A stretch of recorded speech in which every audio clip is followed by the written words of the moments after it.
చేయండి. ఇవాళ వాళ్ళు 10 ఏళ్ళు అధికారంలో ఉన్నారు, వాళ్ళని చేయొద్దన్నమా? కల్వకుర్తి పూర్తి చేయొద్దన్నమా? భీమా, నెట్టంపాడు, కోయిలి సాగర్ ప్రాజెక్టులను, ఆర్టీఎస్ ప్రాజెక్టులను, పాలమూరు రంగారెడ్డి ఎత్తిపోతల ప్రాజెక్టులను మనమేమన్నా వద్దన్నమా? పూర్తి చేయొద్దని ఏమన్నా అడ్డం పడ్డామా? 10 ఏళ్ళైనా చంద్రశేఖరరావు గారికి, రామారావు గారికి ఓపిక లేకుండే, తీరిక లేకుండే. ఎంతసేపు వాళ్ళ సంపాదన, వాళ్ళ ఫామ్ హౌజులు, వాళ్ళ కుటుంబం యొక్క క్షేమమే తప్ప 4 కోట్ల ప్రజల సంక్షేమం పట్టించుకోలే.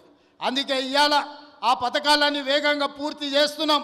అవి ఒకవేళ పూర్తి అయితే ఇవాళ వాళ్ళకు జిల్లాలో, రాష్ట్రంలోనే మనుగడ ఉండదు అని చెప్పి ఈరోజు వాళ్ళందరూ కూడా వీటికి అడ్డుపడే ప్రయత్నం చేస్తున్నారు. శాసనసభ అంటేనే సమస్యల మీద చర్చ. మీరందరూ సర్పంచులు, ఎంపీటీసీలు, జడ్పీటీసీలు ఇక్కడ చాలామంది ఉన్నారు. గ్రామ సభలు పెట్టినా, మండల సమావేశం పెట్టినా, జిల్లా పరిషత్ సమావేశం పెట్టినా ఆ ప్రజాప్రతినిధులు అక్కడికి వెళ్ళి వాళ్ళ ప్రాంత సమస్యల మీద మాట్లాడతారు. వాళ్ళ ప్రాంత సమస్యలను అధికారుల దృష్టికి తీసుకెళ్తారు. వాళ్ళ ప్రాంత సమస్యల మంత్రుల దృష్టికి తీసుకెళ్తారు. పనులు కాకపోతే సభలోనే నిరసన తెలిపి పనులు సాధించుకోవడానికి ప్రయత్నం చేస్తారు. ఇది ప్రజాప్రతినిధి యొక్క బాధ్యత. కానీ 13 నెలల ఒక్కరోజైనా ప్రధాన ప్రతిపక్ష నాయకుడు అసెంబ్లీకి వచ్చినా మీరు ఆలోచన చేయండి. ప్రధాన ప్రతిపక్ష నాయకుడు అసెంబ్లీకి రానప్పుడు, ఊర్లో ఎన్నికైన సర్పంచ్ ఊర్లో లేనప్పుడు, ఎంపీపీ సమావేశాన్ని నిర్వహించినప్పుడు వాళ్ళు ఉండాల్సిన అవసరం ఉందా? ఇవాళ సర్పంచ్ ఊర్లో లేకపోతే ఊరిడు అని మనం అంటాం. మరి ప్రతిపక్ష నాయకుడు సభకు రాకపోతే ఏమనాలనో మీరు ఒక్కసారి ఆలోచన చేయండి. ఆయనకు బాధ్యత లేదా? అధికారం ఉంటే అధికారం చెలాయిస్తాడు, అధికారం అడ్డం పెట్టుకొని కొల్లగొడతాడు. ఇది తప్ప ప్రతిపక్ష నాయకుడిగా వారు బాధ్యతలు నిర్వహించరా అని నేను అడుగుతున్నా. బాధ్యత నిర్వహించినప్పుడు వారికి ఆ పదవి ఎందుకు అని చెప్పి నేను ఈ వేదిక మీద నుంచి ప్రశ్నిస్తున్నా. అందుకే ఇవాళ ఆలోచన చేయండి. కొడంగల్ శాసనసభ నియోజకవర్గంలో పరిశ్రమలు తేవాలి, మన నిరుద్యోగ యువకులకు ఉద్యోగ ఉపాధి అవకాశాలు కల్పించాలి అని ఈ నియోజకవర్గంలో మనము రైతులను ఒప్పించి ఒక 1300 ఎకరాల భూసేకరణ చేయాలని చూసినాం. అక్కడికి పరిశ్రమలు తెస్తే 40-50 వేల మందికి ఉద్యోగ ఉపాధి అవకాశాలు వస్తాయి. వెనుకబడిన మన ప్రాంతం, 70 ఏళ్ళు మనల్ని ఎవరిని పట్టించుకొని ప్రాంతం, ఇవాళ మనకు ఒక అవకాశం వచ్చింది. ఈ అవకాశంతో ఇక్కడ పరిశ్రమలు తెచ్చి, ఇక్కడ పెట్టుబడులు పెట్టించి, మన చదువుకున్న నిరుద్యోగ యువకులకు ఉద్యోగాలు, ఉపాధి అవకాశాలు కల్పించి ఇక్కడున్న ఆడబిడ్డలను ఆదుకోవాలని ఒక పరిశ్రమ తెస్తే ఆ పరిశ్రమ భూసేకరణకు పోయిన అధికారుల మీద దాడులు చేయిస్తారు, రాళ్లతో కొట్టిస్తారు, వాళ్ళని చంపాలని చూస్తారు. ఇదేనా న్యాయం? మనం ఒకవేళ అట్లనే ఆ ప్రభుత్వంలో చేసి ఉంటే 10 ఏళ్ళు వాళ్ళు పరిపాలన చేతురా? కొడంగల్కి ఒక్క పైసదేలే, ఒక పరిశ్రమ రాలే. ఇవాళ మనకు అవకాశం వచ్చినప్పుడు మనం చేసుకుందామంటే ఇవాళ అధికారుల మీద దాడులు చేపిస్తారు. ఈ విధానం మంచిదా? మీరు ఒక్కసారి ఆలోచన చేయండి. వెనుకబడ్డ మనం ఎప్పటికీ వెనుకబడే ఉండాలనా? ఎప్పటికీ మన పిల్లలు ఇట్లనే ఉండాలనా? ఎప్పటికీ మన పిల్లలు కోస్కి బస్టాండ్లనో, లేకపోతే కొడంగల్ బస్టాండ్లనో, మద్దూరు బస్టాండ్లనో, దౌలతాబాద్ బస్టాండ్లనో, లేకపోతే గుండుమాల చౌరస్తల్లో ఇంకా లుంగీలు కట్టుకొని ఖాళీగానే తిరగాలనా? మన పిల్లలు చదువుకోవద్దా? మన పిల్లలు డాక్టర్లు, లాయర్లు, ఇంజనీర్లు కావద్దా? మన పిల్లలు పరిశ్రమలలో పని చేయొద్దా? వాళ్ళ పిల్లలు చదువుకొని ఐఏఎస్లు, ఐపీఎస్లు కావద్దా? మన కొడంగల్కు మెడికల్ కాలేజ్ వద్దా? మన కొడంగల్కి ఇంజనీరింగ్ కాలేజ్ వద్దా?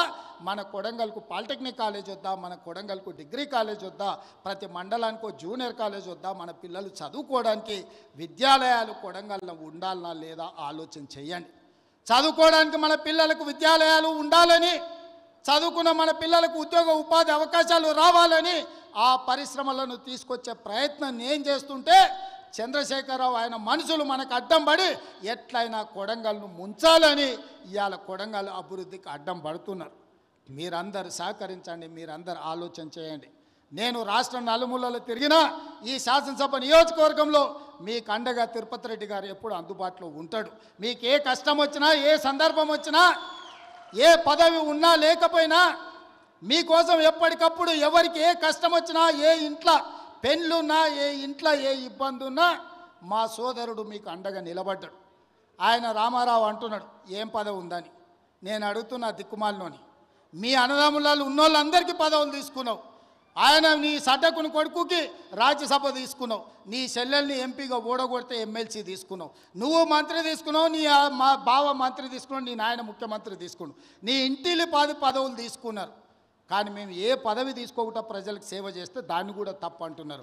పదవులు తీసుకోవడం తప్ప, కుటుంబం దోసుకోవడం తప్ప, ఏ పదవి ఆశించకుండా ప్రజలకు అందుబాటులో ఉండి ప్రజల మేలు కోసం ఒకవేళ నేను రాష్ట్రం మొత్తం నలుమూలలు తిరిగే బాధ్యత నేను తీసుకుంటే నా కుటుంబ సభ్యులు మీకు అండగా నిలబడితే కూడా వాళ్ళ కళ్ళల్లో నిప్పులు పోసుకుంటున్నారు. మీరు ఆలోచన చెయ్యండి.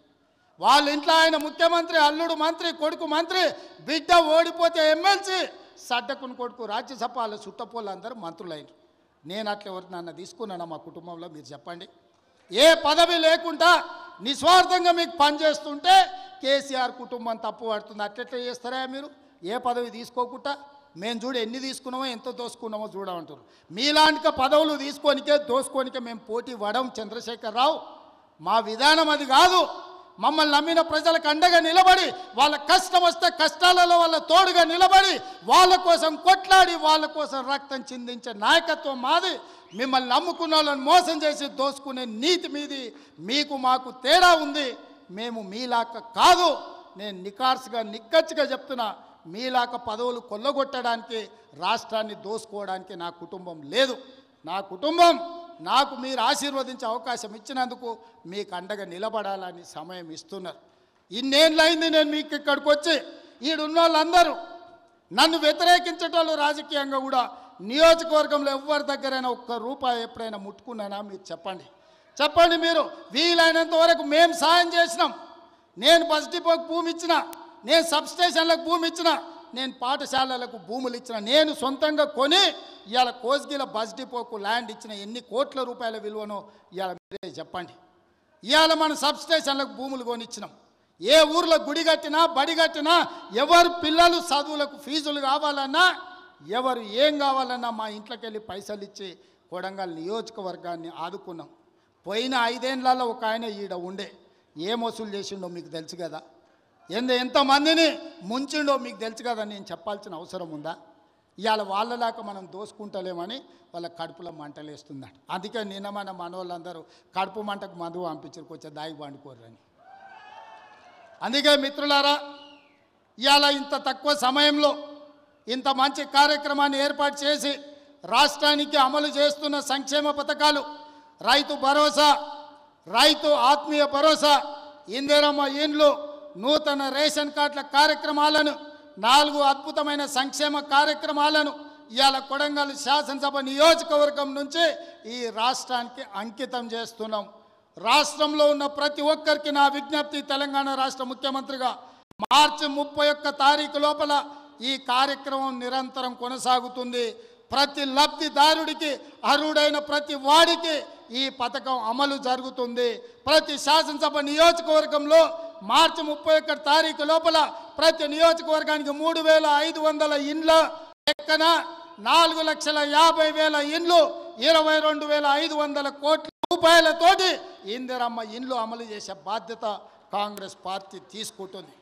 అదేవిధంగా రైతు భరోసా కార్యక్రమాన్ని రాష్ట్రంలో ఉన్న రైతాంగానికి వ్యవసాయ యోగ్యమైన భూములకు దాదాపుగా మార్చి 31 తారీఖు లోపల 10,000 కోట్ల రూపాయలు పేద రైతుల ఖాతాలో నిధులు వేసి 10,000 కోట్ల రూపాయలు రైతులకు ఇచ్చే బాధ్యత ఈరోజు కాంగ్రెస్ పార్టీ తీసుకుంటుంది. అదేవిధంగా ఇందిరమ్మ ఆత్మీయ భరోసా, భూమి లేని నిరుపేదలకు ప్రతి పేదవాడి కుటుంబానికి సంవత్సరానికి 12,000, మొదటి విడతగా దాదాపుగా 10 లక్షల కుటుంబాలకు 6,000 చొప్పున మార్చి 31 తారీఖు లోపల మీ ఖాతాలో వేసే బాధ్యత ఈరోజు ఈ ప్రభుత్వం తీసుకుంటుంది. దీంతో పాటు రేషన్ కార్డు లేని ప్రతి పేదవాడికి గ్రామంలో ఉన్న, ఒకవేళ హైదరాబాద్కు వలసపోయి లేకపోతే పూణేనో బొంబాయో ఎక్కడైనా వలసపోయినా మన ప్రాంతంలో నుంచి చాలామంది లంబాడీ సోదరులు ఇతర ప్రాంతాలకు వలసపోతున్నారు. ఆ వలసపోయిన వాళ్ళు కూడా సొంత ఊరికి వచ్చి మీ రేషన్ కార్డులు తీసుకోండి. మీకందరికీ రేషన్ కార్డులు, రాష్ట్రంలో ఉండే అర్హులైన అందరికీ రేషన్ కార్డులు ఇచ్చే బాధ్యత మన ప్రభుత్వం తీసుకుంటుంది. రేషన్ కార్డు ఉన్న ప్రతి వాళ్లకు సన్న బియ్యం ఇచ్చే బాధ్యత మన ప్రభుత్వం తీసుకుంటుంది. కాబట్టి మిత్రులారా, ఈ పథకాలన్నిటిని అమలు చేయాలంటే మీరు అండగా నిలబడండి. ఈ పథకాలన్నీ ఎవరు అడ్డుపడ్డా వాళ్ళని అడ్డు తొలగించుకొని వీటిని అమలు చేసే బాధ్యత నేను తీసుకుంటా. కొడంగల్ శాసనసభ నియోజకవర్గం ఇక్కడ ప్రజలు నాకు అండగా నిలబడి ఆశీర్వదించి నన్ను ప్రోత్సహించినంత కాలం తెలంగాణ రాష్ట్రానికి నాయకత్వాన్ని అందించడమే కాకుండా రాష్ట్రాన్ని అభివృద్ధి పదం వైపు నడిపి మొన్న 4 రోజులు దావోస్కి వెళ్తే 1,78,000 కోట్ల రూపాయలు తెలంగాణ రాష్ట్రానికి పెట్టుబడులు తెచ్చి అన్ని రాష్ట్రాల ముఖ్యమంత్రుల కంటే ముందున నిలబడి తెలంగాణ రాష్ట్రాన్ని అభివృద్ధి పదంలో పెట్టుబడులు తీసుకొచ్చినాం. అదేవిధంగా తెలంగాణ రాష్ట్రంలో సంక్షేమ పథకాలను అమలు చేసే బాధ్యత నేను తీసుకుంటా. ఈ అన్ని పనులు చేయాలంటే మీరు నిండు మనసుతో ఆశీర్వదించాలి. ప్రపంచంలో ఏ మూల ఏ క్షణం ఏం జరుగుతుందో వేగంగా తెలుసుకోవడానికి తొలి వెలుగు వాట్సాప్ ఛానల్ని ఫాలో చేయండి.